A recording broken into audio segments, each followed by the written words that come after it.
everybody. Welcome to another episode of the Universe Within podcast. This episode of the show is being sponsored by my friends over at a company called Real Mushrooms, realmushrooms.com. Sky Chilton and his father, Jeff Chilton. I interviewed Jeff a number of episodes ago. Really interesting guys. I really enjoyed that conversation with Jeff.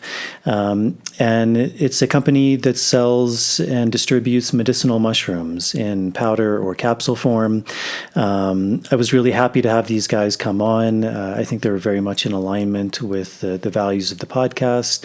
As you all know, a big part of this podcast is about plant medicine, holistic medicine, and I think the benefits of medicinal mushrooms are truly fantastic, and I think there's really a growing body of work that's really showing and alluding to all of the amazing properties that mushrooms have. They sell a lot of different mushrooms, things you've probably heard of, like reishi, chaga, lion's mane, turkey tail, cordyceps. Those are all mushrooms I work with. They're part of what I consider for myself a really holistic supplement regime. And the thing I really love about their company, not only are they really good guys, I think they're really ethical guys, but the product is really amazing. It's all 100% mushrooms. They're organic, and that's really rare. For better or for worse, the supplement industry is highly unregulated, and so often when you get supplements, you don't necessarily know what you're getting. You may be getting some mushroom, you may be getting a bunch of fillers and other things. Oftentimes, even when you're buying what may be a mushroom, it may not have any of that mushroom in it at all, unfortunately. Even some of the big, I think even the biggest company that sells mushrooms, actually it's not the fruiting body, not the mushroom itself. It's the mycelial, which is grown on grain, and then those things are mixed up and then sold in a supplement form. So not only are you not getting the mushroom itself, you're getting the mycelium mixed with grain. So it's one of the amazing things of Real Mushrooms is it's exactly that. It's real mushrooms. So it's 100% mushrooms, organic. So you're getting a really good product. You're getting the actual fruiting body, the mushroom itself, 100% of that. And again, just really great guys. I'm really happy to have them on and supporting this podcast. So if you'd like a really good product, you'd like to start working with medicinal mushrooms, check out their site, realmushrooms.com. And also listeners of this show, if you go to their site, realmushrooms.com/universe, you get 25% off your first order, which is a really good deal. And I think once you start working and tasting their products, you'll really see and feel a big difference. So thank you to them. And I think that's it. And without further ado, here is the intro to the show. On this episode of the podcast, I sat down with Courtney. I was familiar with Kat for a few months or maybe a year now. She's a really interesting woman. She has a company called Plant Medicine People. She works with sacred plants, things like ayahuasca, Huachuma. I believe she does retreats. She does work with integration. She has a really good Instagram channel as well, where she puts out pretty regular content about these subjects. So I was really happy to have her on. We got into her life, kind of what got her interested in this work, and kind of this, like so many people, I think a spiritual crisis that happened and a diagnosis of bipolar disorder, and how she found healing and wisdom through plants like ayahuasca and Huachuma, San Pedro. So it was a really beautiful conversation. We got into all of those topics, her background about these plants like ayahuasca, Huachuma, just kind of the general direction that this work is going, things that are important, some of the pitfalls. And really, it was just a really beautiful conversation. And I think it was really led by what we talked about in this podcast, which is this experiential wisdom, this wisdom that comes from the plants, that's driven by the plants. We spoke a lot about this idea of plant intelligence and what that means. So it was a really lovely conversation. And again, I think she really speaks from a place of deep wisdom, of having done this work. And it's a bit of a rare thing. As I mentioned to her, it was part of the reason why I started this podcast, was to really give voice to people who have been doing this work for a while and really speak from this place of embodied wisdom. Which I think is really important because it's there's a much different quality to their words and to the depth. So I hope you all enjoy this conversation with Kat. As always, if you're able to support this podcast, that's a really big help to me to continue to produce all of this content. Patreon is a really wonderful option. It's a website. You can sign up for as little as $1 a month. There's different tiers you can sign up for. Those tiers give you different things back, things like early access to shows, bonus material, Q&As. To all the people supporting via Patreon, to all the patrons, as always, thank you very much for your support. It means a lot, and it really is a big help in allowing me to continue to do this work. If you're not able to do that, just doing some of the small things like helping with the algorithms is a big help. So if you're viewing this on YouTube or Rumble, hitting the subscribe button, turning on the notification bell, liking the video, leaving any questions or comments in the comments section, sharing these videos, that's a really big help. And then with the audio versions, the biggest ones are Apple Podcasts and Spotify, following the show, giving it a starred rating, and also with Apple Podcasts, you can do a short review, and all of those things are really big help. So I think that's it. And without further ado, here is my conversation with Kat. Running out from the maze, running out from the maze, running out of the maze today. Running out from the maze, running out from the maze, running out from the maze today. I'm running out from the maze, running out from the maze, run out of the maze today.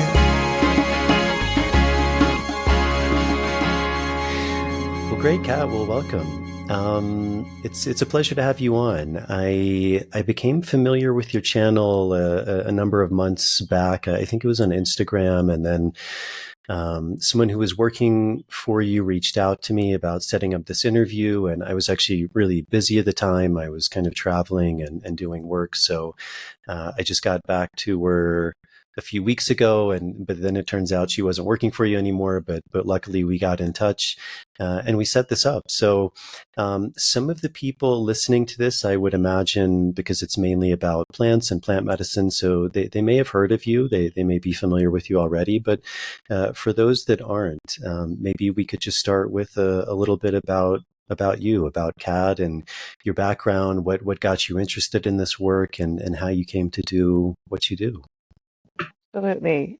Yeah, Jason, thanks for having me. We had to work a little bit to make this align, but that's par for the course in the nature of this work. Yeah, so just quickly, my background, I found my way to ayahuasca first about 20 years ago, before it was all the rage to sit with these medicines. I feel incredibly blessed that I got the calling very early on because I found my way in a similar fashion to a lot of people. I needed some significant healing.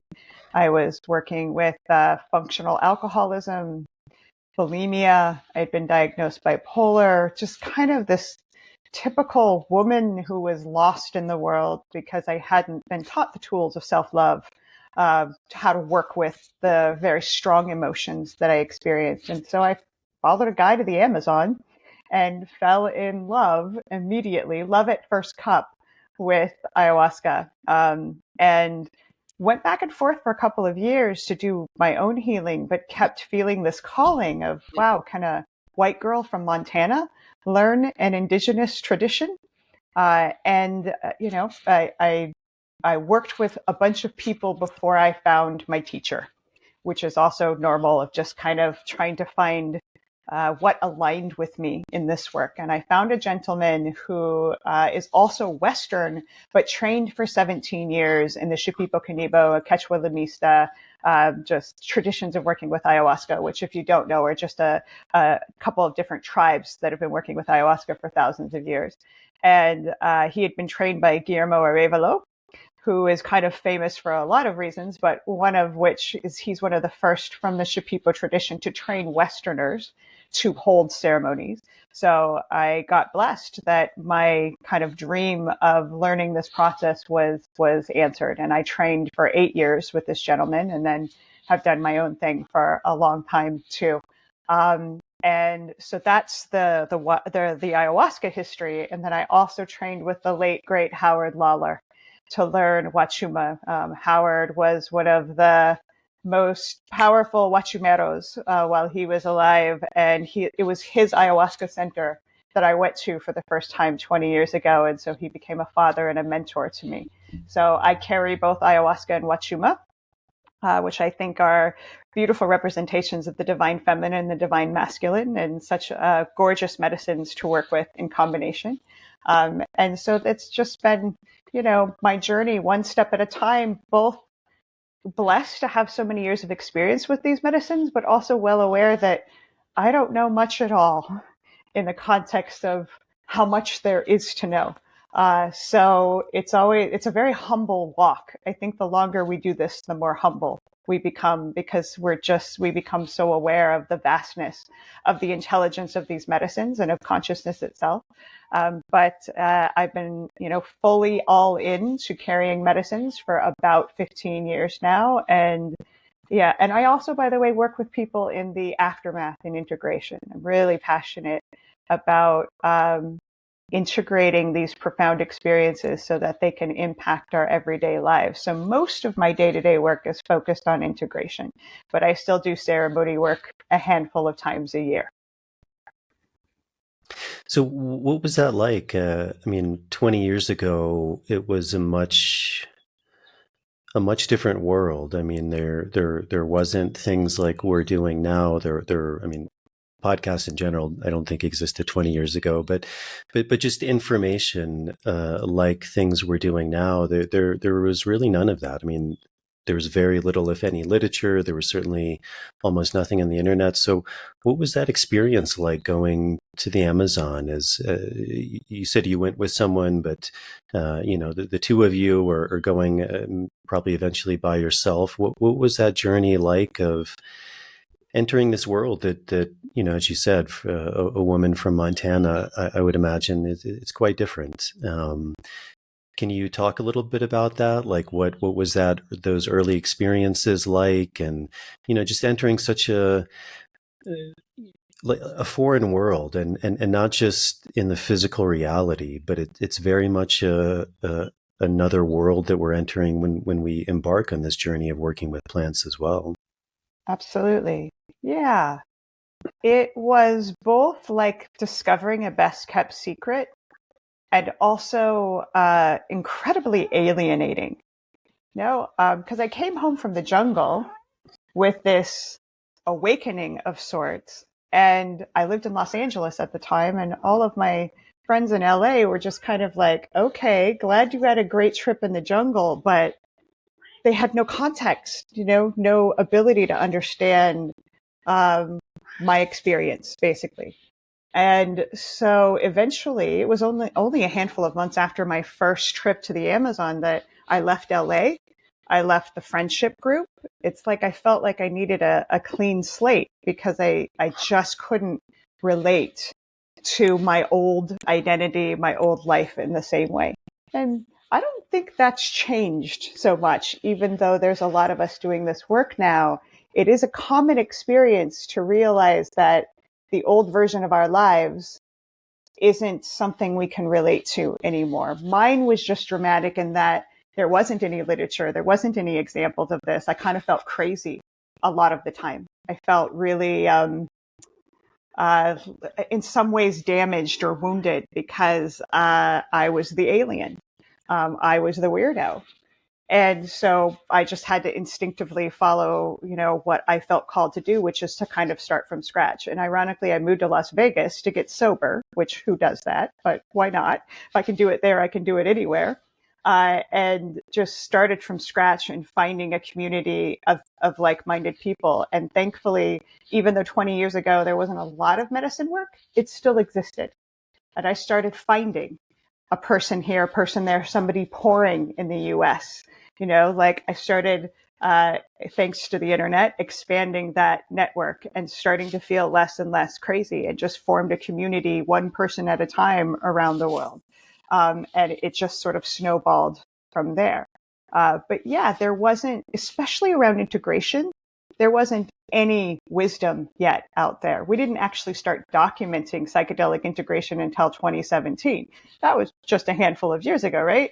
So back in the early 2000s, nobody was really focusing on the aftermath of these experiences, which is why it became my passion eventually.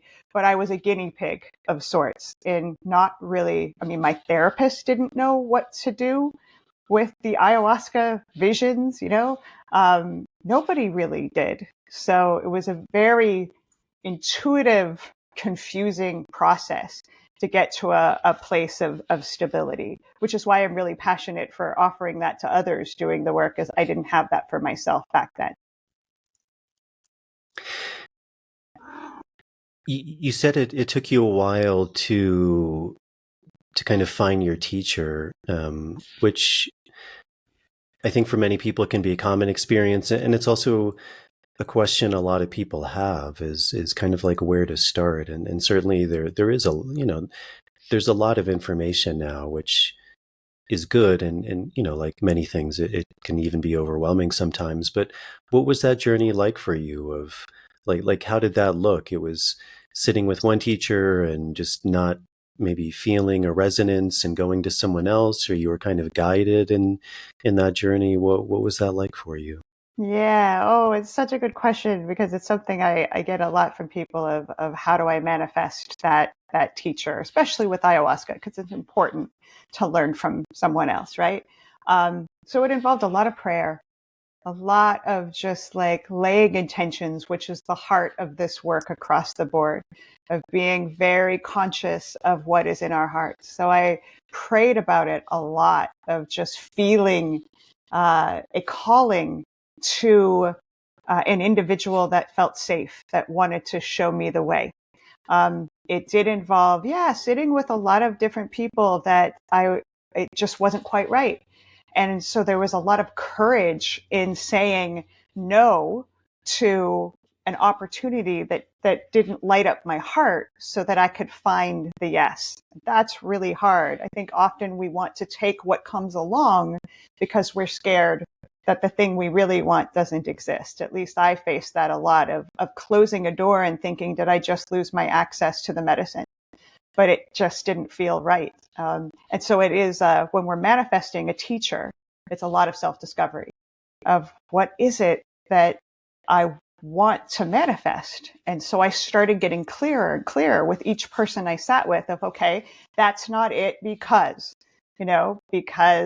they weren't traditionally trained, because I didn't feel safe, any of the different reasons.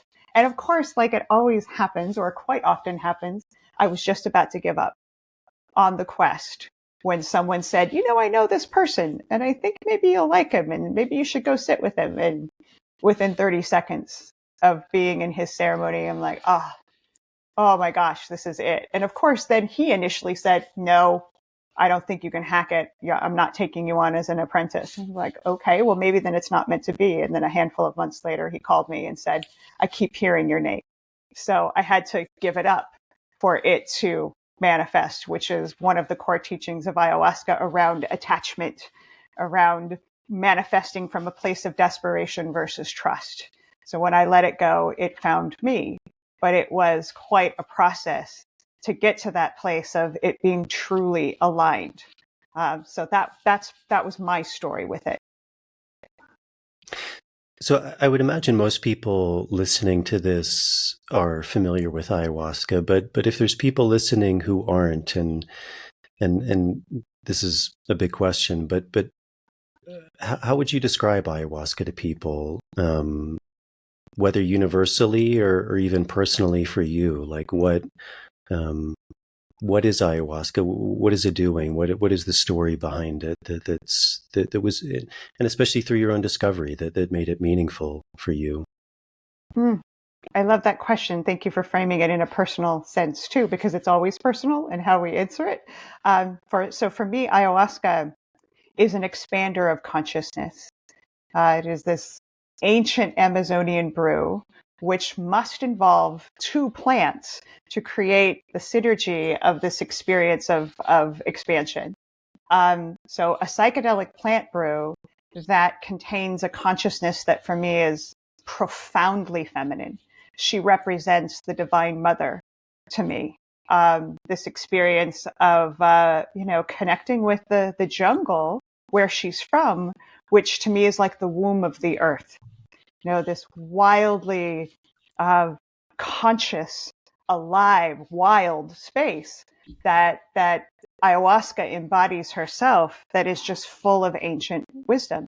And so, a lot of people reference ayahuasca as a healer because she can help us heal anything, really. But I don't see her as a healer. I see her as a catalyst for awakening the healer within. She is a profound teacher that shows us our power of healing, of expanding, our, holographic representation of the universe. We are the universe. It's all within each of us. And so ayahuasca doesn't really do anything for us. She awakens our capacity to do these things ourselves. So that's why I consider her such an incredible mom. Is a good mom teaches her kids how to navigate the world in empowerment themselves. She doesn't do it for them because that's enabling. So my experience of her is of the best mother ever, full of wisdom, always 10 steps or more ahead of my ego, my mind, which is profoundly why she's expansive, and she teaches experientially. That's another important component of ayahuasca. She doesn't lecture. It isn't about sharing wisdom from an intellectual space. It's experiential, which is far more impactful. Because if I ask somebody to remember a math lecture in high school, unlikely that they can give me one. But if you remember your first kiss or are asked to remember your first kiss, something experiential, we got that. That's readily available. So that's one of the keys to ayahuasca's power is it's experiential in how she teaches us. And you mentioned that you began an apprenticeship. What was that like, and even what does that mean for someone to begin to do that? The apprenticeship I did with my teacher is honestly the most intimate relationship I've ever had in my life. And it was never physical. It was fully energetic, but it involved a level of trust that is indescribable. Because before I accepted the apprenticeship, he laid down the parameters that in the tradition that he carried anyway, especially with the Shipibo, it's a minimum 7-year commitment. Very much like the path to becoming a doctor is a lot of work and a lot of internships, like in the field work. So there's, a little bit to learn from an intellectual capacity and so much to learn from an experiential lens of how to create a safe container for other people working with a medicine that in some ways isn't safe, at least not to our egos. So that apprenticeship was a commitment of the highest order. When I shook his hand and agreed a minimum of 7 years, he also said, look, this has to be the highest priority in your life. Above, I was married with a stepson at the time, above family, above everything else, because it is, not to be dramatic, in some ways life or death, because these medicines ayahuasca is strong, and not owning the responsibility of being her carrier is setting up a container that isn't safe. So it was a massive commitment that this is the priority, that I will give this 7 or more years of my life in order to learn how to carry this medicine safely. The sacrifice involved was beyond what I could have predicted, but then so are the gifts, and they continue to be that way.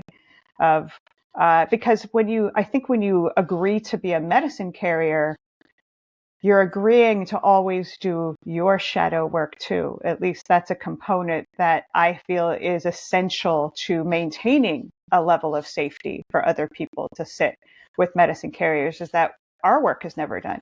And that's exhausting and intimidating, because it's very tempting to try to arrive at a place where I'm like, okay, I've arrived, I've got it, the secrets of the universe. It's never fully true because life is always happening and we always have a shadow. So the apprenticeship also involved a continued commitment to my own healing and shadow work, to never just rest in the role of being a caretaker or a carrier, but also always the participant too. And that's part of what my teacher taught me involves safety as well. So it was and continues to be the biggest commitment of my life. You spoke about two really interesting things, and one was this idea of safety, and it was interesting because you used it in two ways. You said these plant medicines are not inherently safe, and even this idea that they engender even this idea of life and death. And then on the other hand, you're saying like all of this work was really important for safety. And I think it's something that a lot of people, there's not enough nuance of that topic. So could you talk more about that? Because I think both of those points you brought up are actually really, really important. Thank you for hearing the contradiction in that. It's safety is one of my favorite topics to explore in this space because of what you noted. I think the safety that we are seeking from the space of our minds, which is the part of our consciousness that's in separateness, right? That's experiencing the idea that we are alone, which we aren't, but it feels that way sometimes, right? That safety that part of us seeks, it doesn't exist because that part of us would like to know that when we sit with ayahuasca, nothing bad will happen, as an example, or that when we wake up in the morning, nothing bad will happen. And that kind of safety can never be guaranteed, ever, because duality is dangerous to that part of ourselves. So, of course, a medicine like ayahuasca that intensifies the conscious experience of duality isn't safe either. I mean, as you know, ayahuasca loves to take us into the depths of what we consider hell. That doesn't feel safe sometimes. So the safety that I speak about is the relationship that we all have with the part of ourselves that is always safe. The eternal nature of the language I use is the soul. You know, my soul cannot be created nor destroyed. It is energy that is eternal. And when I connect with that part of myself, I'm always safe. Even in the midst of traversing the corners of my own personal hell with ayahuasca, it's safe. It's safe. So, you know, ayahuasca as a word means vine of the dead or vine of the soul, because one of her fundamental teachings is that death is safe, is that everything dies to be reborn again, to die again, to be reborn again. And if we can remember that safety is inherent even in the process of death, then we can feel safe in the throes of medicine that takes us into our darkness. But if we're defining safety as, oh, I'm not going to get uncomfortable, I'm not going to be harmed, we don't get that guarantee with life or with plant medicines. So it's reframing safety from a bigger view of like, we're safe because the game of duality is safe because death is safe. But that's a big thing to lean into and to trust. And so ayahuasca is one of the medicines that can find where we don't trust that and to bring light and healing and awareness to it. But that's scary and difficult. So to bring it full circle, I always feel like we want to sit with facilitators that have done that for themselves, gone into death and the darkest corners of their psyches so that they are spacious enough to hold that for someone else. I think it's a Matt Kahn quote that we can only meet people in the depth of which we've met ourselves. So that's one of the reasons why the apprenticeship was 7 years long. Actually, for me, I worked for 10 years before I poured a single cup of medicine because I had to meet myself in that depth to hold that as a safe container for somebody else to do the same. Do you think there's maybe a little bit of a disconnect or a confusion? Because I think especially in the beginning when a lot of people approached this work, there was, again, they were engendering it with a lot of other ideas of maybe things like Eastern spirituality and things of like, you know, love and light and everything is good. And and as you said, like one of the things that ayahuasca often does is it, in your words, is it can take us into our own personal hell.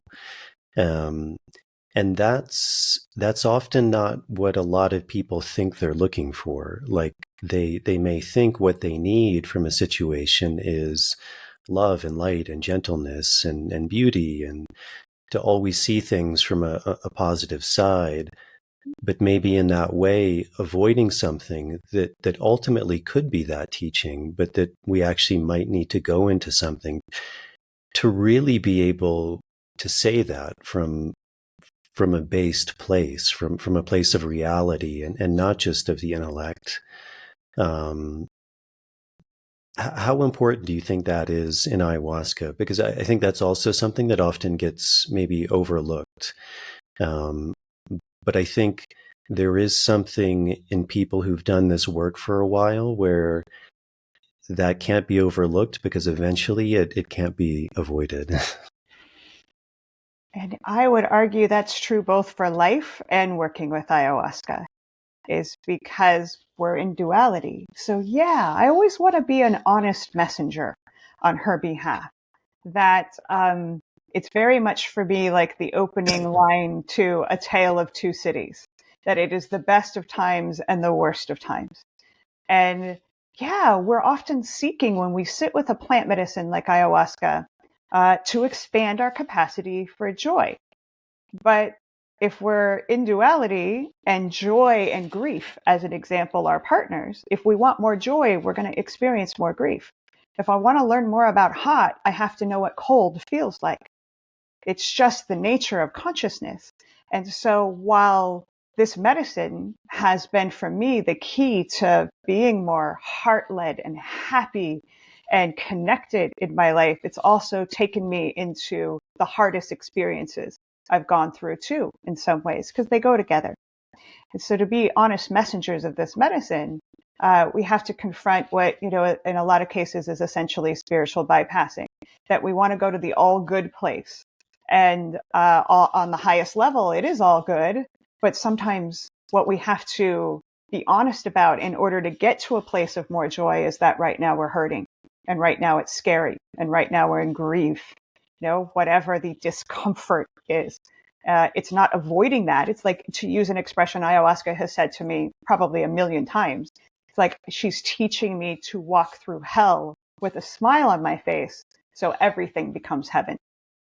And it's very easy to adore a night full of lollipops and rainbows and love. It is not so easy to adore a night of processing the grief of loss or fear on a primal level.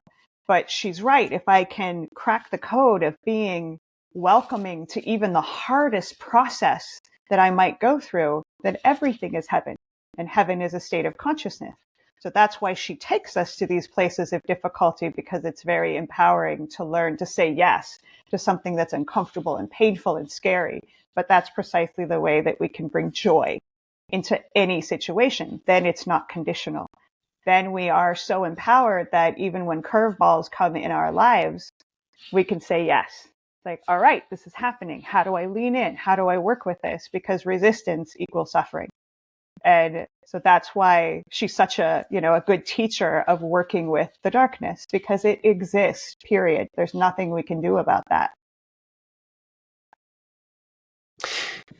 You spoke about also this really interesting contrast of something that's intellectual versus experiential. And you said, a certain part of your training, a rather small part of your training was intellectual, but most of it was experiential. And I think there's a lot of people right now who are interested in doing this work. And, you even see programs popping up of online modules or a month-long apprenticeship in the jungle of maybe gaining some experiential knowledge. But really that idea,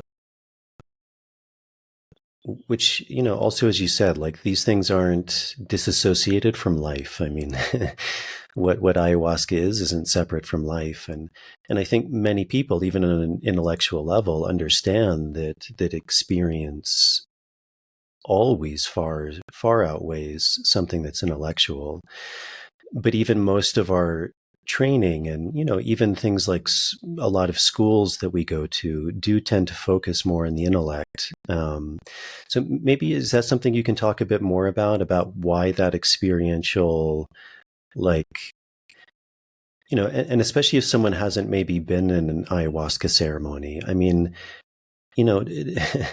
depending on where you are, how that's run, but a lot of things can come up, and it's not always pretty and nice. I mean, it's literally you're dealing with vomit and shit and fear and darkness and people having incredible experiences, but some of them are very seemingly beautiful, some are terrifying. I mean, really the entire gamut of life's emotions can come out in that. And to really prepare oneself for that, it does seem maybe a bit naive to think that there would be any way to prepare oneself from that without not only going through that experience yourself, but really being around that, and even in the cultures that are familiar with that, it's like really living that day in and day out. To just like if you want to play the piano, like you can study it and, hear lectures and things about it, but until you put your fingers on those keys and just sit at that piano for days and months and years, it's a very different experience. Yeah, it's a perfect comparison, is learning a musical instrument, learning anything experiential. And yeah, there are all of these opportunities popping up to scratch the surface of the intellectual knowledge, which is awesome, which is wonderful to share this knowledge, but it should not be a replacement for the actual experience. Because like you said, if you read about playing the piano, that's very different than learning to play it, which is why the vast majority of the training, if you want to call it that, is not just experiential, it's about self-discovery. Because again, I like that quote, if we can't meet any other individual in any other depth than we've met ourselves. So my training was really about drinking a lot of medicine and going through my own corners of darkness and bringing light and illumination. Because my corners of darkness are universal. We're holographic representations of the entire universe, all of us. So the more I had that opportunity to expand into the discomfort of my primal fears, contractions, confusion, etc., that is and was the training to be able to hold that space for other people. And let me give you a tangible example of why this is so important. Let's say as a facilitator, I poured medicine for someone who is going through a primal fear of death. If I still carry to a large degree that primal fear and I go help them, I carry fear that is now contagious to the individual dealing with fear. And as ayahuasca says, we can't cross our fingers behind our back and not have that be illuminated by a medicine as powerful as she is. So how could it be safe if I'm afraid of the thing that I'm helping somebody else be afraid of? Fear is contagious. And it doesn't matter how well-meaning we are, that we really care about that person's journey. If we're still grappling with that same primal fear, it will be amplified in the space rather than calmed, rather than creating a container of safety. So safety can't be faked in this regard. Safety is just trust in this language. Is when I sit with somebody that's going through a shadow experience, as my teacher would say, my only job is to be as grounded as the earth itself. And being grounded and connected to the earth means trusting the process. If we got this, everything's okay. And we can't fake that. I can't fake that.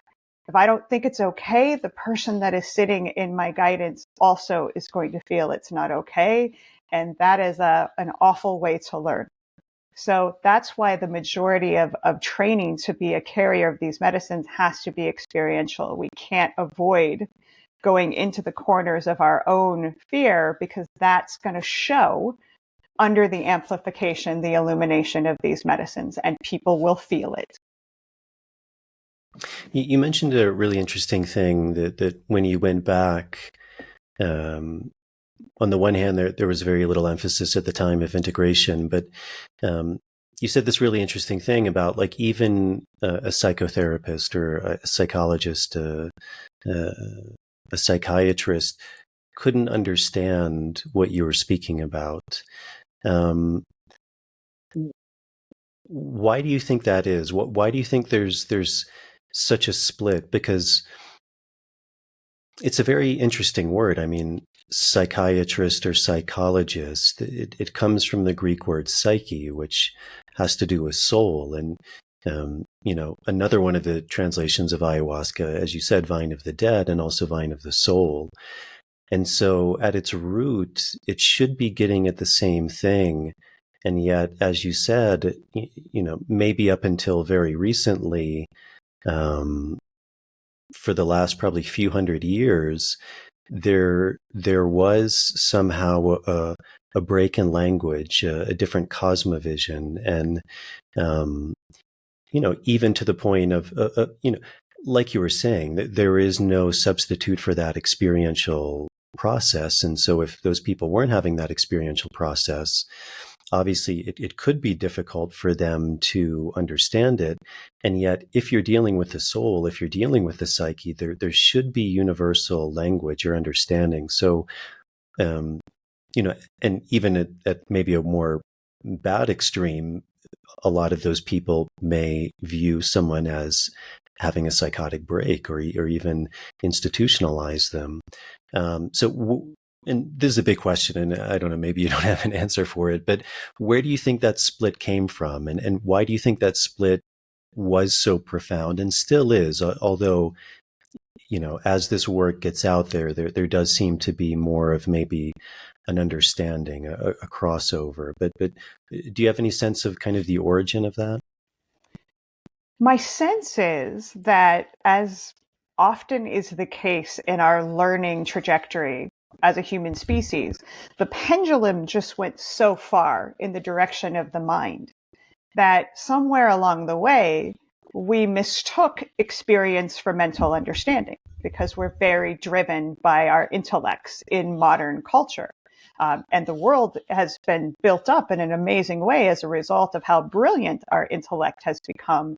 But in the space of psychology, it's become more about understanding than it has about experience. So we've lost that experiential connection with the soul. We've lost the trust on an emotional level of how messy it is to connect with the soul. We want to stay where we perceive it safe and organized in the space of the mind. So what's happened is that we label people that go into experiences of the psyche as mentally ill. Ayahuasca likes to reframe that. For me, I don't say anything is mentally ill. I like to say there's a mental injury. There's something that has happened that has hurt us, but it's not an illness, because the shamanic perspective that I learned of this process is that if somebody goes into a psychotic break or an emotional breakdown, it's an opportunity for profound breakthrough. That it isn't a sign that somebody's broken. It's a sign that somebody's going through a rite of passage. But in our culture, in the modern medicine world, we label it as something is wrong. So, being labeled as bipolar when I was 21, I felt like I had a broken brain and I had no hope for healing. And the truth of it is, I was just in a process of trying to understand my own consciousness without any tools to feel grounded in the intensity. And then given that label, that just made it worse. Of well, I'm broken and I have to be medicated the rest of my life, which wasn't true. It was true. I was going through a very intense rite of passage, but the way that we deal with that in our culture is typically by just labeling, medicating, and pushing away, because we've grown uncomfortable with intense emotion. And that's one of the reasons why I think ayahuasca is having such a global expansion, is she teaches us to be comfortable with our emotions and the intensity of consciousness as a whole. We can't hide from it when we work with her. And so what I ended up finding that was so helpful for me early on is I found a therapist who was Jungian, who understood that relationship to soul, because that was his training. So he had never drank ayahuasca, but he understood the archetypes that I was moving through and how universal they were. So he was so supportive in making sense of, no, you're not broken, sweetheart. You're just going through a big rite of passage. And you need tools and awareness to support that, to let it be complete itself, not to take medication that just pauses the process. So it's just, and I think there's a lot of shifting happening in psychology in this field, coming back to the awareness that it's about our relationship with our soul, not just wisdom that we hold intellectually. It seems like the pendulum is trying to find a space of balance again. We went so far into the mind, and now we're balancing out again. That's just what we do as we evolve. Yeah. With that word balance, I think that's really important. And you also said something really beautiful, kind of this idea that maybe for lack of a better word, the Western world, we've built up these amazing things from the power of the mind. And one thing I see, and I mean, it's a big generalization, but maybe as an archetype, is often people who come to this work, they begin maybe to idealize these traditions while at the same time kind of degrading maybe the societies that they come from. And that idea of balance is very important. And, there's even a teacher who I work with from the Colombian Amazon who has this prophecy that we're living in this time of what he calls the Dir Amasa, the children of the new dawn, the people who can bridge the medicines of the four directions. And I think even in that one line, it's really important because it means every direction has medicine. So is that something you can speak maybe more about? Is just that idea of balance, because as you said very wisely, like, so many of the problems in the world seem to stem from people going too far. Even in Buddhist terms, I mean, that's kind of maybe if you had to summarize Buddhism in one way, it would often be summarized in that middle way, which is just that. It's about bringing balance.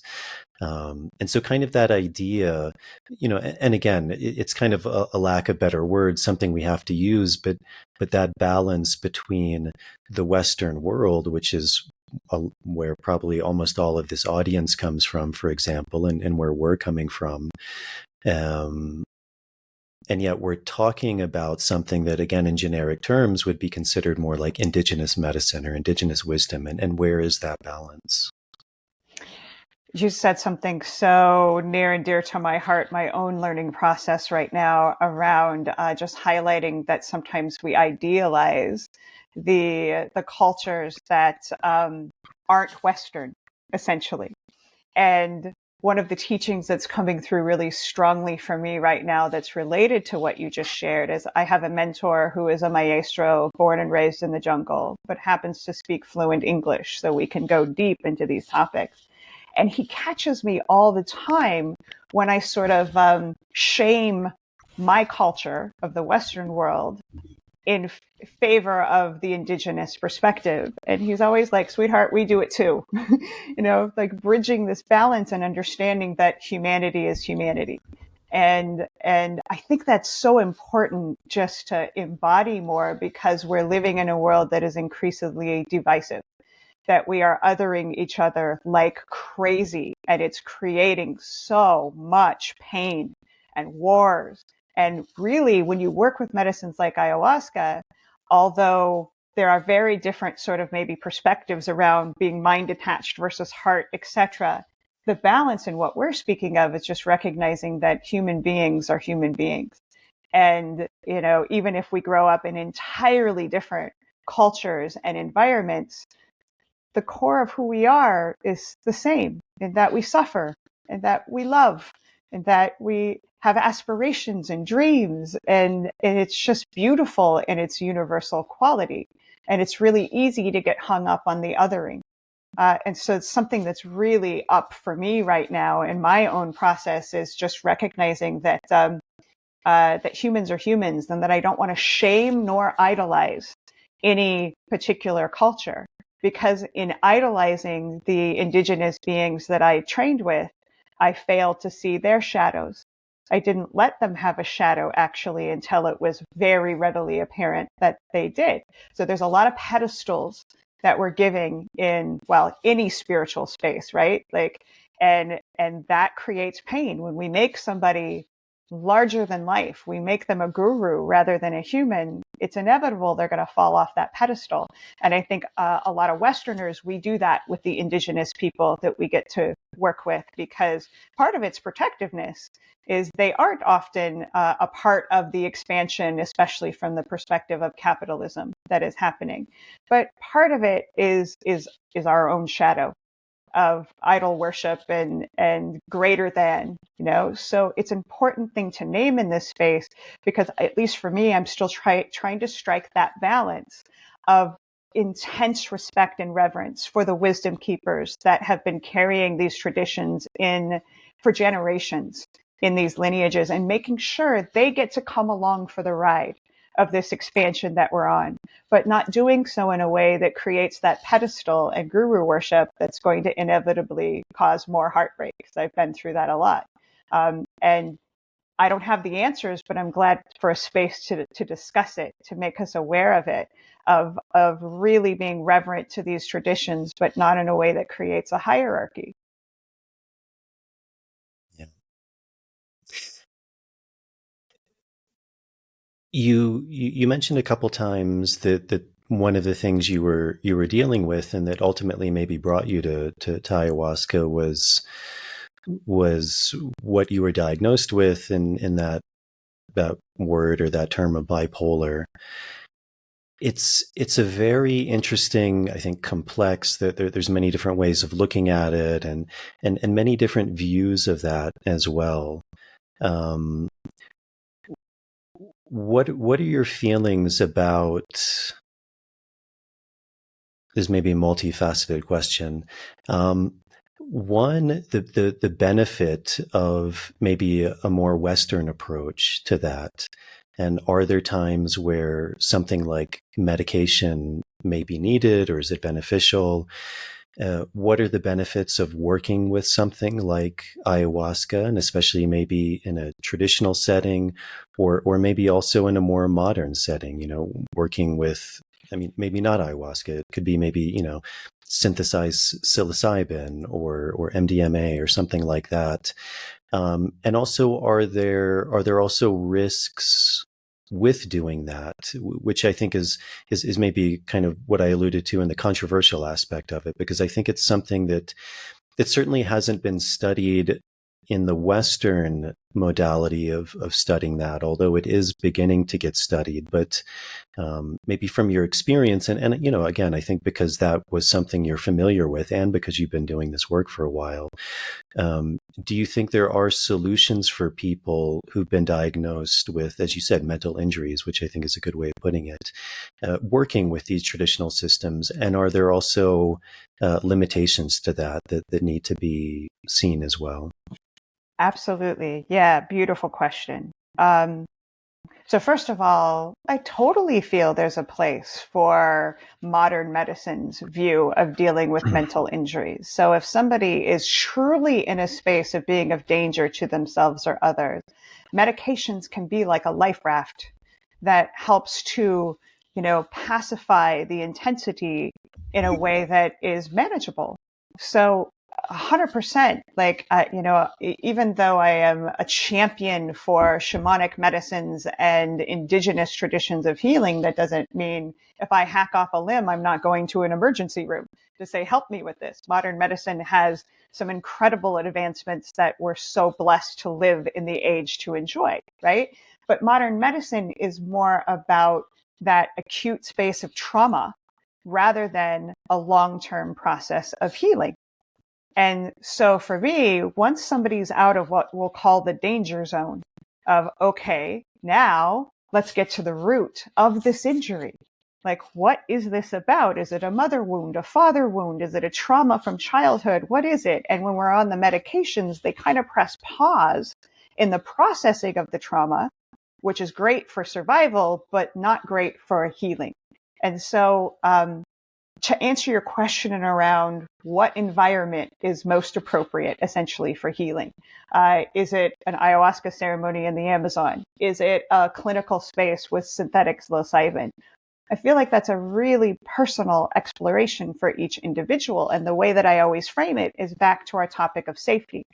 So if I ask a client, does it feel safer for you to be with a medicine man in a shamanic ceremony or a doctor in a clinic? There's no wrong answer. And so for each of us to feel into what our definition of safety means in the moment, because the way we define it a week from now might be different. And how amazing that we live in a world where we have so many options now that are materializing all the time around how to work in a space of healing.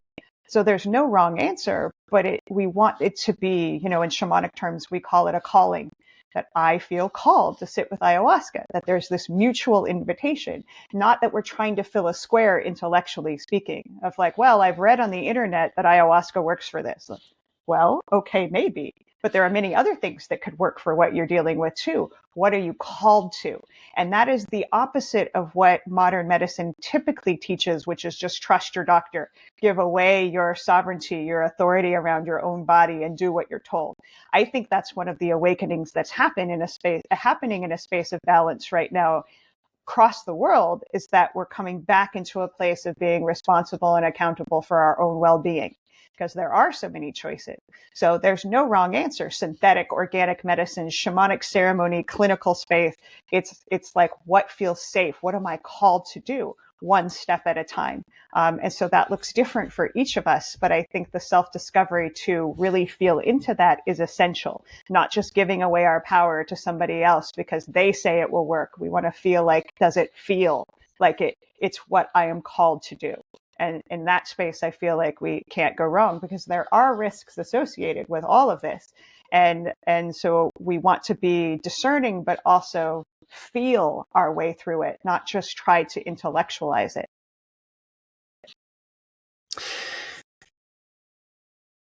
This may be a little off topic, although I don't know, maybe it's not. But you were speaking about this idea of division, and I think it's something that a lot of people are feeling right now. And I believe you're coming from the U.S., which is also where I'm from, and there is a lot of division right now. Where I'm coming from right now in Peru, a lot of division, and it seems like even in a lot of the world, there's a lot of division.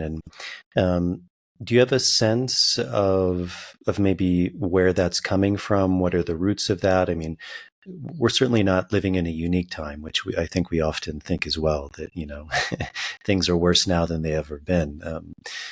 You can also look at it from the opposite, which is things are, I think you could argue very strongly that things are actually maybe better now than they've ever been. But, it's interesting because that division also has to do with what you were talking about a bit earlier on, which is this idea of duality. Duality entails division. There's a tug of war between two polarities, and kind of like, as we mentioned, that idea of wisdom, even, like in a Buddhist sense, it is that middle way. And yet it is such a difficult thing for the human being to truly embody. Again, we often understand it, or we think we understand it on an intellectual level. It's even when I was facilitating, it was always one of my favorite things to hear is when something was mentioned, often the knee-jerk response is, I know. But again, there's a very different knowing between something that's coming from the intellect and something that's being embodied, that actually is being put into action. So this may be kind of a long-winded question, but can you speak a bit more about that division? Because I think it's something that's very present with people, and people are really feeling, and it's something that people are also trying to find a way to grasp. And even going back to this Buddhist perspective, like that idea of wisdom, I once heard it translated really beautifully, which was this idea of putting yourself in someone else's shoes. And for me, that's also one of the real powers of these plants like ayahuasca. And again, it's difficult to speak in things in this universal way because the experience is going to be very different for the individual. As you said, what are they ready for? Are they really feeling called to this? Which is very different from just doing something and then expecting certain results. But I think on that deep level, there is something. I mean, you mentioned the Shipibo, their word for ayahuasca is uni, and that has to do with this idea of wisdom.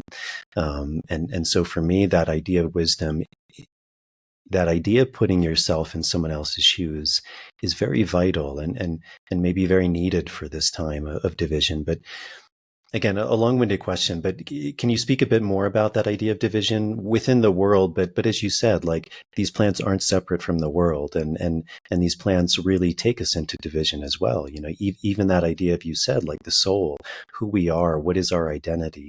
You know, all of these things entail this division, this split from, you know, maybe even in a bigger sense from reality or from God. Like that's the primordial split of all of our suffering.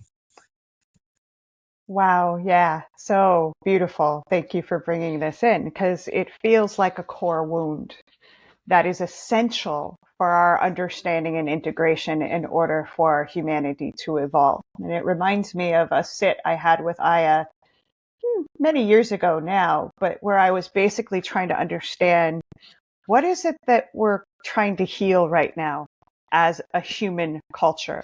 And what was coming in is this understanding that two things can be true at the same time. Two polarizing things can be true.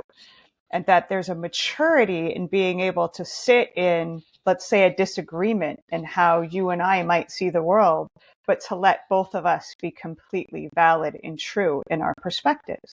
And that spaciousness of, oh, I can see how you could see things that way. I see them this way. But that spaciousness dissolves the division to validate both of our perspectives, even if they are completely opposite, is part of the healing of the division. Because if we look at the fights and the wars and things that are happening, it's I'm right and you're wrong. It's always win-lose. And what I feel like the plants are doing, because it's this essential core of the stage of awakening we're in, is win-win. Of like, oh, I can hold that your perspective is just as valid as mine. And how can we both win in being validated, in being spacious enough to hold those two things? Because if we could do that together as a culture, oh my gosh, that's the space in which we could create more of a utopia, because it's no longer this divisiveness of right, wrong, eye for an eye, all of that. It's a very easy thing to talk about and a very hard thing to hold.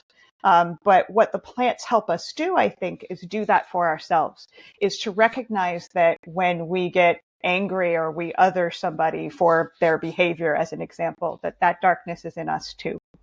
That there is nothing that anybody else holds that we aren't equally capable of. So the expression I use around that is there's a Hitler and a Mother Teresa in all of us. And the more we make friends with the Hitler, that we sit with the darkness, the more we can be in the embodiment of the light. But it doesn't happen by denying it. So when we are divisive, when we blame people for being or exhibiting things that we don't agree with, it's because I feel we haven't learned to love those parts of ourselves too, because there isn't any separateness on that level. It's so easy to point fingers and place blame of this person's bad because X, Y, Z. Like, nope. They just circumstantially were given the set and setting to bring out that aspect of their darkness, but it's in us too. And so sitting with ayahuasca and going through the dark corners of our psyche gives us the opportunity to really recognize that of like, oh yeah, I have the capacity for violence. Of course I do. Everybody does. Right? And so when we can come from that place of compassion and the awareness that we are truly all in this together, we can have that spaciousness and agree to disagree and even celebrate it. But that to me is like one of these core fundamental things we are desperately trying to break through in this evolution of our shadow exploration. Because I agree, there's nothing new here in that regard. COVID was new. the way in which all of these things come through may be new, but the evolution into shadow and the breakthrough into more understanding, it's the tale as old as consciousness itself. This is how evolution happens. It's just we always think it's worse than it's ever been before, but you're right, it's also better because those go together too. So that is one of the incredible reflections that we get, those of us that are blessed to sit with this medicine, is like, same, different. It's what evolution looks like. It's messy, but it works. And it's beautiful. And the more we trust it and take responsibility and accountability for our role in it, the more graceful we can be in supporting each other through this current shadow exploration.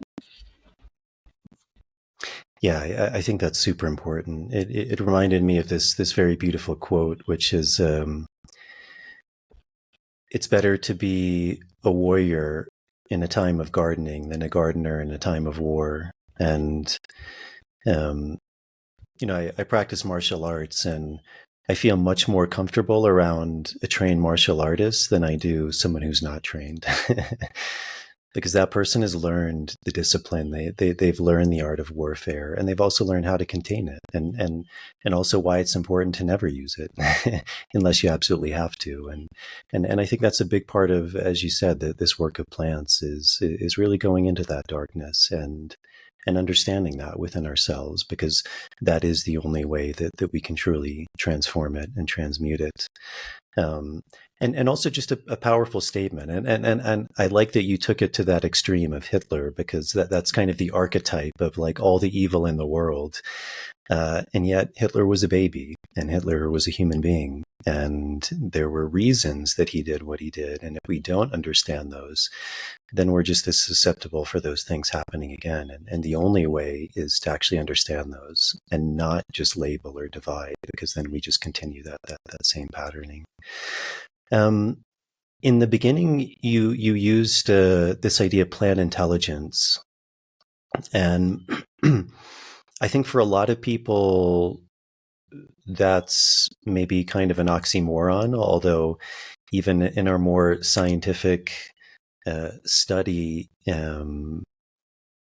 more and more, I think, people on an intellectual level are more open to that idea of plants are intelligent. But even maybe, like even that idea of intelligence, it's such a huge topic, which I think very few of us really have any understanding of maybe even what that means. But when you speak about that idea of plant intelligence, what does that mean to you? Because again, I think that's a foreign concept to a lot of people. And yet I think a lot of people in a deep down sense, there's something about that resonates. And obviously once someone begins to experience a plant like ayahuasca or Huachuma or something like that, there's many ways the mind can intellectualize kind of, a term I like is mental gymnastics about, trying to put things in boxes that we somehow seem to understand. But at a certain point, a lot of those boxes begin to fall apart, and we kind of have to go out into a limb and maybe begin to use words that we're not so comfortable with, like this plant has an intelligence or has a consciousness. So is that something you can speak a little bit more about? Absolutely, because I certainly was one of those people when I found my way to this process. I looked at plants kind of as food and background energies, certainly not as teachers. Not at all. And I grew up in Montana in nature. So, I had a reverent, connected relationship with nature, but not as a source of consciousness, which is what I mean by intelligence. Is plants are, of course, they're conscious. Everything is conscious, but I didn't know that then. So my evolution of understanding the intelligence and consciousness of plants has obviously been experiential. But, I'm sitting in Oregon, where I live, and looking out the window and seeing the intelligence of the trees in dropping their leaves to conserve energy to get through the winter that is coming. And it is utterly brilliant what the plants do in preparation in order to survive. the awareness of the changing of the seasons. We witness the intelligence of nature all the time, but we don't often label it as intelligence. It's just, oh, that's just what nature does. Like, but if you really look at it, the entire tapestry of what's being communicated, plants, animals, rocks, you name it, there's such profound intelligence that has established itself over hundreds of thousands of years, And so now that I can look through these eyes that have sat with ayahuasca so many times, it is abundantly obvious that plants are conscious, that they are intelligent, that they are sentient, that they respond to their surroundings. But I couldn't see that, mainly because, plants, especially, they're stationary. Their feet are in the ground. So the way that they respond to their environment is very different than you and I, but it's certainly no less conscious or intelligent. And so, once we awaken to that intelligence, most of us then realize that that's our teacher, nature, whether we're drinking ayahuasca, whether we're taking walks through the forest and connecting with that intelligence, it's always available. But I really think that's one of the core wounds we work with too, is that at least in the modern world, we've disconnected from our own nature because we are nature too. And that's the reason why a lot of us are lost, is we're not turning to our primary teacher, which is right outside our window, that is there responding to what's happening in the world, there to help support us, to teach us. But if we're not going to receive that intelligence because we don't believe it exists, as an example, that's a big, big hole in our own experience. And there's where we can learn tremendously from indigenous cultures that have never separated from nature. This is, by the way, the reason I personally sought out a Western teacher to learn how to work with ayahuasca, because my first indigenous maestro, he could not understand the incredible pain of being diagnosed bipolar, which is essentially being disconnected from nature and overwhelmed by emotions, because he'd never gone through it. He'd never disconnected from nature.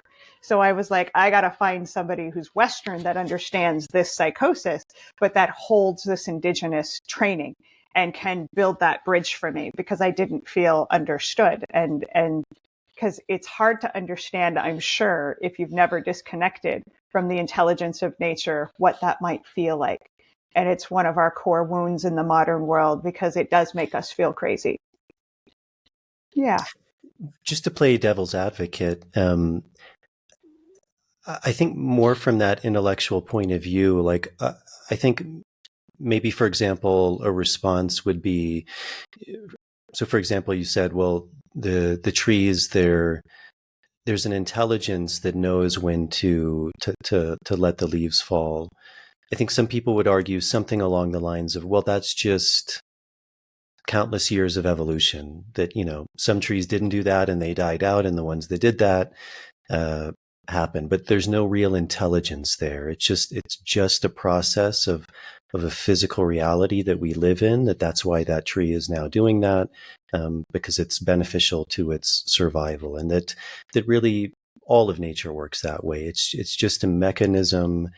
Certain things work, certain things don't. The things that work happen, but there's no intelligence at work that's doing that. I love it. Yes. It's kind of back to the conversation we had around safety, of reframing it. Then we have to define what we mean by intelligence. If we hold that intelligence is simply, let's say, solving a math problem, maybe, then I could argue, okay, nature doesn't have that form of intelligence. But to me, one of the highest forms of intelligence is survival, is learning to survive and thrive in harsh, intense environments. If we agree that that is a form of intelligence, then nature's got that down because of hundreds of thousands of years of evolution. Then, we're starting to see science that is validating this form of intelligence, that trees, for example, know when there is a tree in danger in their community. For example, in my backyard, I have a bunch of Douglas fir trees, maple trees, beautiful trees. And there's this tree stump that the arborist who maintains our yard says you can never remove this tree stump, because that tree stump is providing nutrients and life force to other trees around it. So it would look to us as if, oh, it's just a tree stump. But in fact, to the symbiotic sense of survival and thrival, it's essential because there's an intelligence that is specific to that group of trees where they're supporting each other. And science is starting to prove this is true. Well, we know it intrinsically, but that there's an intelligence in communication and a sentience. There's sleep cycles that plants have that we know now. I mean, they're alive just like we are. They're just going through these processes in a different way because their feet are in the ground. So I think it's up to us to look at nature through a lens of expanding our definition of intelligence. Because again, if it's just calculus or things that are purely intellectual, okay, then you win. Then nature isn't intelligent, but that's just one form of intelligence. And then when you actually consume and work with a plant like ayahuasca, and you start to realize the wildly intelligent way she leads us through the experiences of self-discovery, that it opens up to a whole new level of recognizing how conscious and intelligent, but it has to be then experiential. If you would have told me that 20 years ago, I might have just rolled my eyes and said, oh, isn't that cute? It's probably all in your head. But I've experienced it time and time again, and I cannot argue it anymore. And it's expanded not only my definition of intelligence, but my awareness of how conscious nature is too. But, we got to experience it to truly know how true that is. So many indigenous cultures, I think, speak of things in a way that that there is this underlying intelligence. I mean, even like Judeo-Christian religions, that there's God, that there's an intelligence, that there's a creator that runs through all things. In the Amazon and Native North American traditions, this idea that everything has intelligence, that there's a consciousness to everything, that even something like a rock has a consciousness. Certainly plants have consciousness. You mentioned a really interesting idea that like so much of our suffering or psychosis comes from this disconnect from nature. And I was reminded, I mean, even in the culture that we come from, I mean, the founding fathers, the people who created these documents, which I think is really important to mention, like how sublime those ideas were. We were speaking about the benefit of the four directions of medicine. And I think there's this emphasis in a lot of places to argue the bad that the people did, but we forget the good, and we forget, how rare these revolutionary ideas were, and how, as we said, it's very easy to point the finger outside, but it's how many people truly have revolutionary ideas? It's in the history of the world, few. But I was reminded about them because even them, which wasn't that long ago in the country that we come from, they said that their wisdom came from nature. So even for them, there wasn't a disconnect. So where do you think that disconnect began to arise? Because I very much resonate with what you said, that a lot of our psychosis, maybe you could even mention the majority or all of it, comes from that disconnect from nature. What does that mean? What does that mean to be disconnected from nature? Because I don't think a lot of people really think about things in terms of that way, and why that is important. I mean, for the first time in world history, for example, more people live in cities than in the countryside. So, there are a lot of people who just de facto are less and less in what might be considered a natural environment. And, that brings up a whole host of questions, like what is nature? Are cities not natural? But certainly just in a very like de facto way, like people are more and more living further and further from what traditionally would be considered nature. So can you speak more about what that, for you, that disconnect from nature really means, and why that is so harmful? Absolutely. Sure. We can distill it down to a discussion we've already grounded in, and that is our identification in modern times with the mind. It is the I think, therefore I am declaration that has pulled us out of balance. And I think in a really beautiful evolutionary way, because if we are unconsciously connected to nature, that's beautiful, but it seems awakening is about making what is unconscious conscious. And so now we've gone to this place of getting so out of balance in identifying with the mind. I think, therefore I am, that now we're realizing how much we're hurting as a result of that. And so hence the global awakening of working with plant medicines to bring us back into conscious awareness of our relationship to nature, to ourselves. And I want to share a very concrete example of the intelligence of nature in this way that maybe will make sense to people. I trained with an herbalist, a master herbalist, for a period of time that is an expert on Lyme disease. And she showed me a map of the trajectory of Lyme disease across the world, where it started popping up in the 50s and 60s. And then she showed me a plant called Japanese knotwood, which is one of the plants she works with to help suppress and work with the core symptoms of Lyme. And it's an invasive species that has been showing up around the world. And she put those two maps together, Lyme disease, Japanese knotwood, and they told the exact same story. And I get goosebumps every time I relay that, because it's like, oh, wow, the intelligence that nature is like, hey, look out your window, responding to the suffering, not just because nature is a loving mother, but because we are nature. Our suffering is her suffering. Look, when we suffer, we treat our home like a garbage can, which causes her to suffer, which causes us to suffer. So our healing is the healing of nature too, because we are nature. So it just shows that this pendulum is gone to this place of suffering very necessarily. This is how evolution works. But that is what I mean by the core wound of being disconnected and realizing that the things that we are seeking are right outside our window.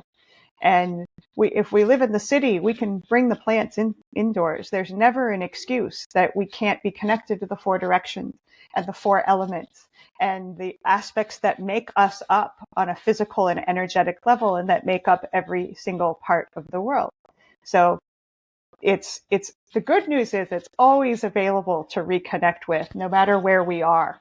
But it's not bad news, but the flip side of that is if we don't address that core wound, we're not going to stop suffering, because it's as the way that we treat the earth. I really think it reflects the way we treat ourselves, because we, as a physical being, we're made up of the earth. And so it's just a mirror.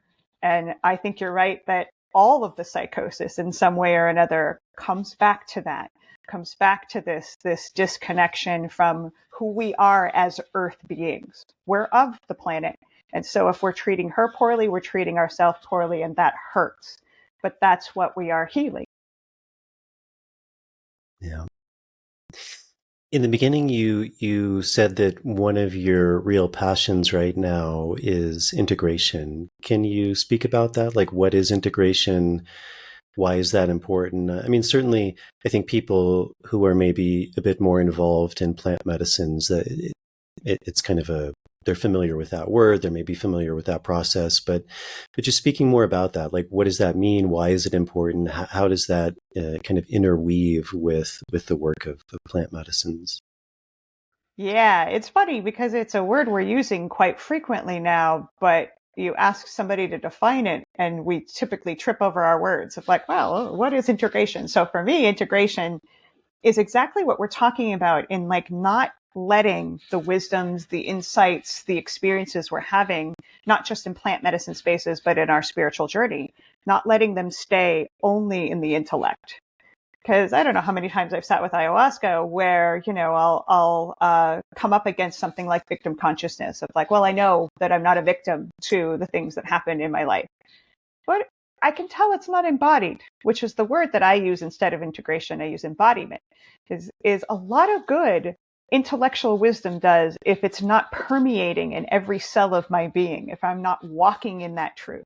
So it's kind of the difference between intellectual understanding and full body wisdom. And that's to me what the process of integration is. It's taking these things that we become aware of on an intellectual level and doing the work, which is very personal, not only for each of us as individuals, but for each thing we're integrating, but doing that work to bring it in on a cellular level. So I can tell you what that always involves is the somatic relationship with our bodies. If we don't involve the body in the process of integration, we're just stuck in our minds. And that intellectual understanding doesn't do a darn good bit of good around suffering if it isn't embodied. So although integration, it's very personal and unique for each of us in what we're doing, it has to involve somatic work. I can't think my way to integration. I got to involve some movement, some emotional processing. I have to involve all of me essentially, because if we look at integration as a sense of completion, that we've taken an experience and we've grounded it in to the best of our ability, then that involves the emotional body, the physical body, and the intellectual body. All of it has to be included. And our because we identify so much with our minds, I think our inclination is to just think our way to that space of integration. And I see the results of that all the time, that it's frustrating and painful. And then the body still gets sick and it hurts. And there's all these sort of reflections of, yeah, it's not fully integrated yet because the evidence will show us that if that's the truth. So embodiment for me is a better word than integration, because we can kind of feel like, oh, I know what that means. That involves somatic work. So what does that look like? I mean, in general, are there practices? Are there things you could recommend to people? Also, maybe in your own work, what does that look like when someone comes to you for integration? Yeah, well, I can tell you, again, a universal aspect of this is we have to have, I think, a foundation of showing up for ourselves. So a spiritual practice, and it can look however we want it to look, but it has to involve checking in. Like, for example, my practice, every single morning, I start my day at my altar. And sometimes the core question I'll ask is, how you feeling, kid? What's happening? Just checking in, being in integrity with the emotional process, discomfort in my body, and the reverse, the things that are buzzing with life and that feel amazing and but being with it. So it's a balance. Ayahuasca calls this a doobie dance, is a balance of doing and being. And most of us are do, which means we're in that intellectual space. So we have to balance with being. And that to me is a spiritual practice. It could be about getting on the yoga mat every morning and checking in with what's happening in the body and being fluid in the movements. It could be meditation of just being with emotions. It could be like I do a whole ritual honoring the 4 directions and working with the elements. I choose an element each morning to really go into of like, oh, fire. Okay, where's there fire in me?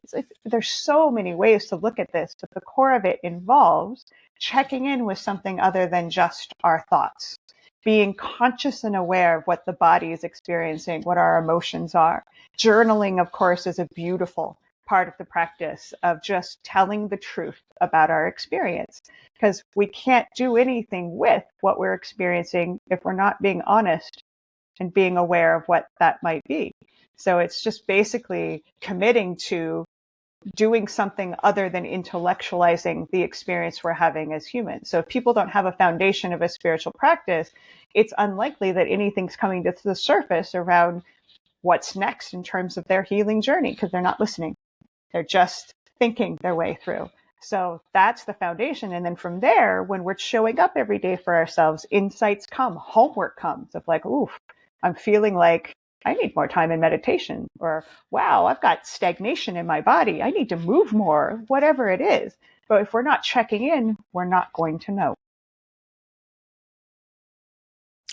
In the beginning, and we've spoken mainly about kind of ayahuasca and your work and just work in general with that, but you also mentioned a second plant, which was Huachuma or San Pedro. Can you speak a bit more about that, what that is, like what it means for you. You also use this interesting dichotomy that, ayahuasca represents more for you this kind of archetypal feminine, and Huachuma more this archetypal masculine. So can you speak more about the just Huachuma in general? I would love to. I love this medicine so much. So, Huachuma in the classification of psychotropic medicines is an empathogen, whereas ayahuasca is more of a traditional psychedelic. And what that means, other empathogens are like MDMA and, of course, peyote, which is one of the cousins to Huachuma, is that it's more of a feeling medicine than it is a cosmic journeying medicine.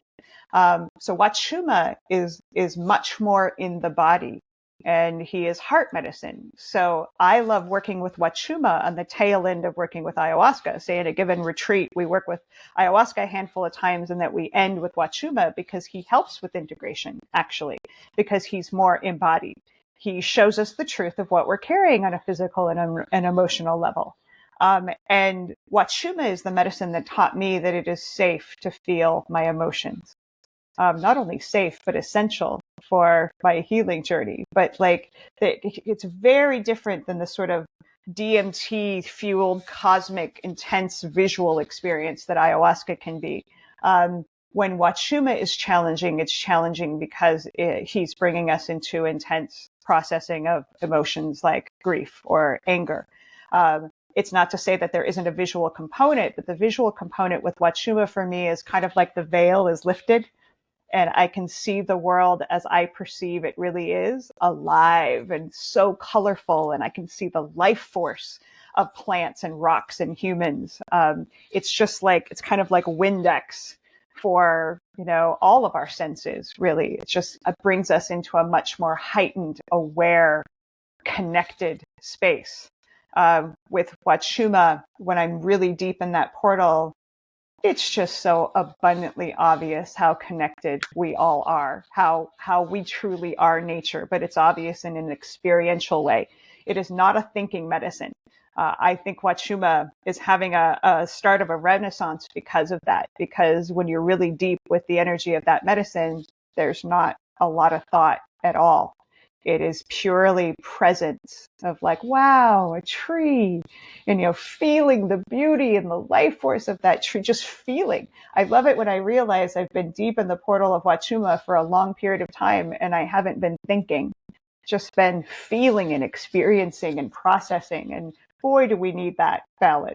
That's medicine right there for the vast majority of us that can't remember the last time we were experiencing consciousness without it being thought-based. So that's the power of this particular medicine, is to bring us back into our hearts. Beautiful. As we begin to wrap this up, where do you see all of this work going? Because it's often spoken about that we're in this time of Renaissance. I think there's this real intersection of people discovering these, or maybe rediscovering these indigenous traditions, these plants like ayahuasca, Huachuma. There's a real movement towards legalizing these plants. There's a real movement towards working with synthetic substances in a clinical setting. There's a lot of research that's going on into the mind, the psyche, trauma, even working with people like war veterans. I mean, it's much more at the forefront of people's consciousness. And, much like you said, when you started 20 some years ago, no one had any idea what you were talking about. Now, most people probably do.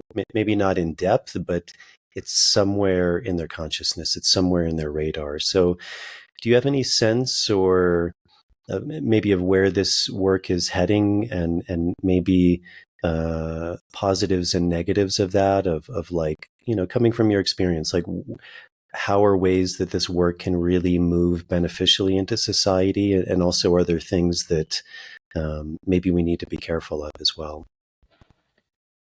So I love that you asked the question on the heels of talking about Huachuma, because Huachuma is the medicine that reminds me to be audacious with my optimism, because it's very easy to get hypnotized by the challenges that you're naming, and there are many.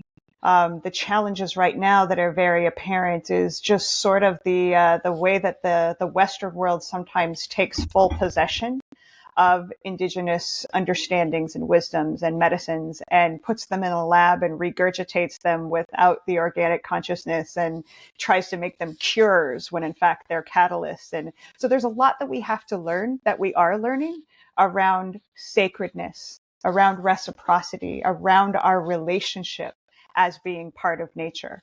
But I truly believe that even though the pendulum is going to the other side right now in terms of the clinical space, staking ownership around the medicines, and, you know, in the United States, the legalization movement is not for shamanic beings. It's for clinical practitioners who go through the system and get a gold star and work with synthetics. And so, yeah, that's painful, but I really just see that as growing pains, because I see the bigger picture that's happening is that we are awakening as individuals to our sovereignty around our own relationships with our bodies, and that we are awakening around our relationship to nature. And so it's to me, I think it's going to be short-lived that we think healing happens in a doctor's office with a synthetic medicine. And again, for some people, that will be the space where healing happens. So not to even just cast that off as a waste of time, because it's not.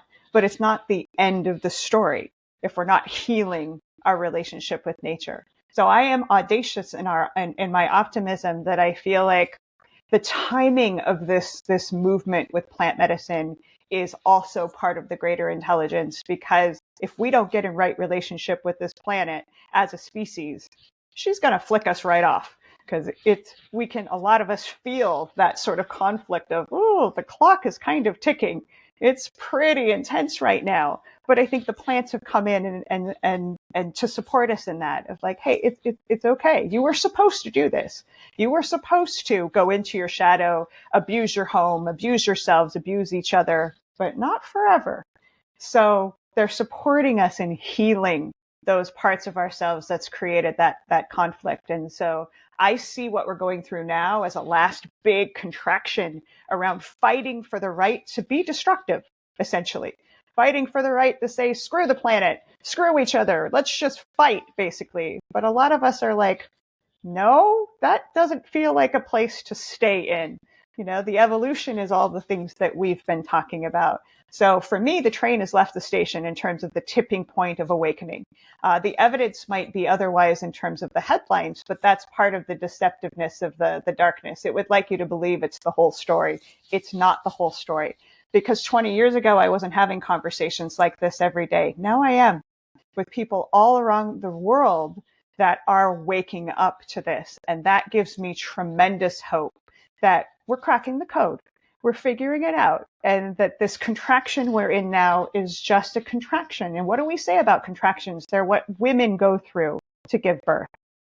So that's what we're going through, a universal contraction that is painful and messy, that giving birth always is, but it's about what we're giving birth to that matters, not the contraction, because we're going to forget about the contraction as soon as we get into a space that feels like, oh, this is more love, this is more connectedness, and it's worth it.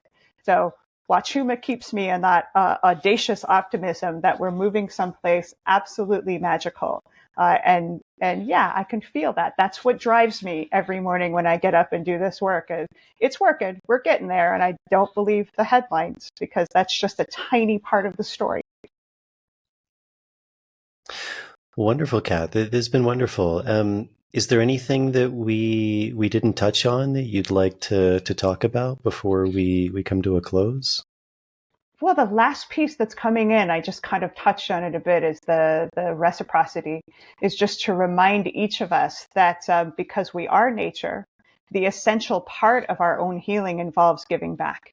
Involves like not forgetting that any aspect of healing that we are lucky to experience is a result of the intelligence of nature that we're speaking of. And the more of us that are engaging in what, you know, in our traditions we call aini, that sacred reciprocity, the faster this whole contraction can be moved through. Is that there's a disease of entitlement in our culture of taking and taking, that when we balance it with reciprocity, oh my gosh, there's no end to the magic, and making sure that future generations get to experience the magic of the plants that are changing our lives now too. It's essential that we make that part of our commitment, or there's a finite period of getting to enjoy these intelligent beings. So just wanted to plant that seed, literally and figuratively. Do you have any, and obviously it's going to depend on every individual, but the kind of practical ways that people can do that? Because I think a lot of people feel called to do that, but they're kind of uncertain of like where to start, because it can often seem like a very abstract concept for a lot of us, which, it shouldn't necessarily be that way, but I think for a lot of people it is. And they maybe have that desire, but they're not sure where to start. Yeah, it's a beautiful question, because I think a lot of people feel limited by time and money, because that's the first place we go to is, I can give to charities that are, protecting the Amazon, putting sacred plants back in the ground, which you can. But if you don't have that option of resources, you don't have time to volunteer, it's actually more simple than we might imagine. Of course, you could have a garden, where you're actually getting your hands in the soil, and you can do that in the city as well as you can do that in the country. But even to make it even more simple than that is reminding that the connection that we can have to the elements and the direction. What if you prayed over your bath water every time you took a bath, and you prayed for the health and well-being of the planet and the waters, and you bathed in that as an individual? That doesn't take any money or time. It takes intention. And the core of all shamanic work starts and ends with intention. So to be more intentional about maybe adding to that spiritual practice we were talking about a bit ago is that you pray for the health of the planet every day. You visualize vitality and plants thriving and waters being healthy. Like, if we don't visualize it, we can't create it. So even that simple act is part of reciprocity. It may not feel tangible, but it is the figurative planting of the seeds and being really intentional with what we know is possible. That's why Huachuma holds me in that space of be reckless with your optimism, because anything less is enabling the darkness to continue its journey. So start with the power of intention and visualization and prayer, whatever resonates in terms of how to give that language. And then, if you're guided to do something more tangible and you have the resources, fantastic. But don't ever underestimate the power of being intentional and holding things like a shower or a bath or a cup of water as sacred. Like, thank you for this. Thank you for the opportunity to hydrate. Thank you for the food. Like, that practice is powerful. So we can all at least make that more of a mission.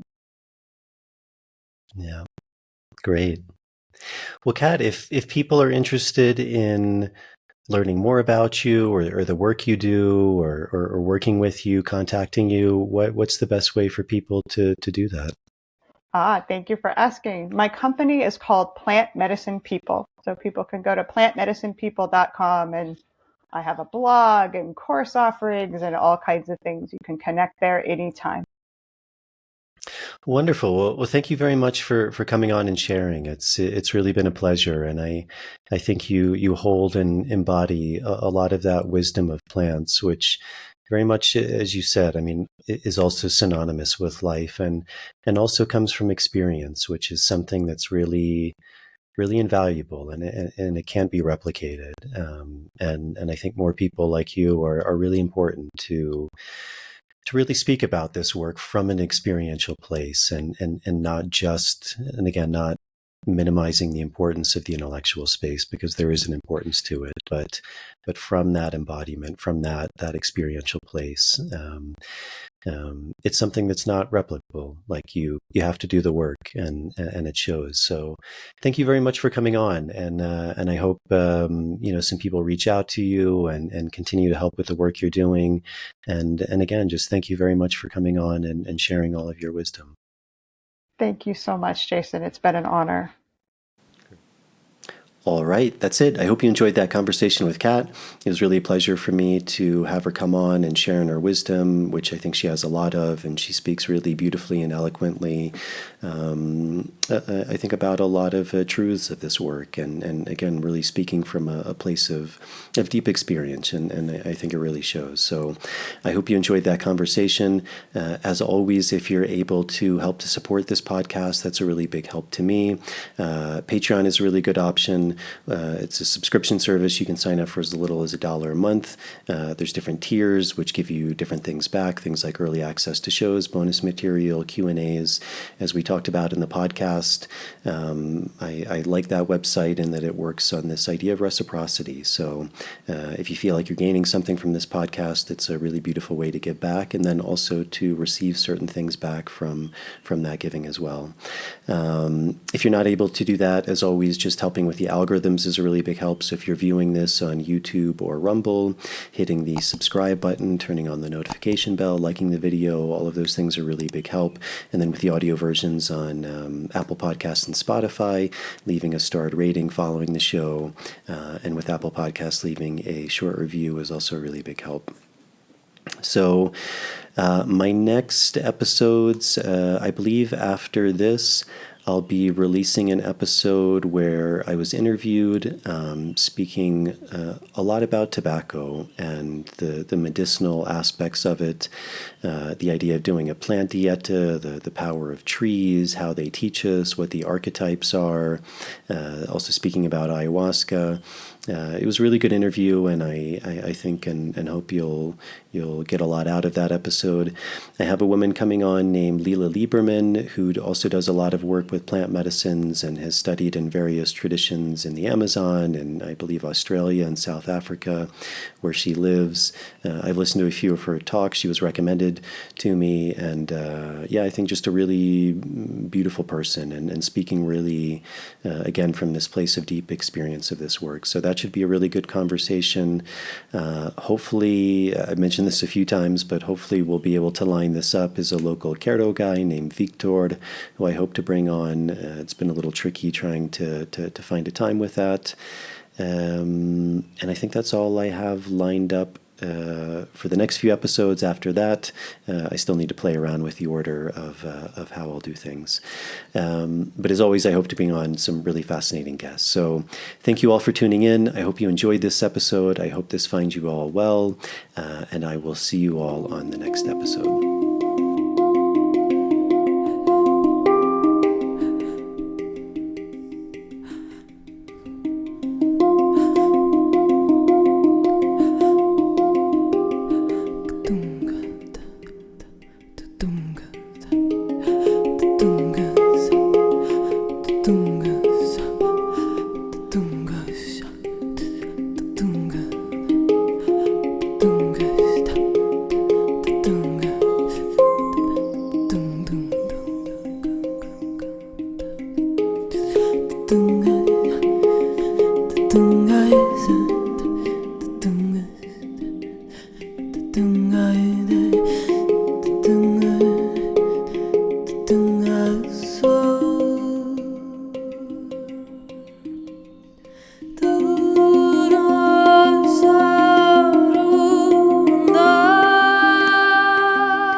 Tunga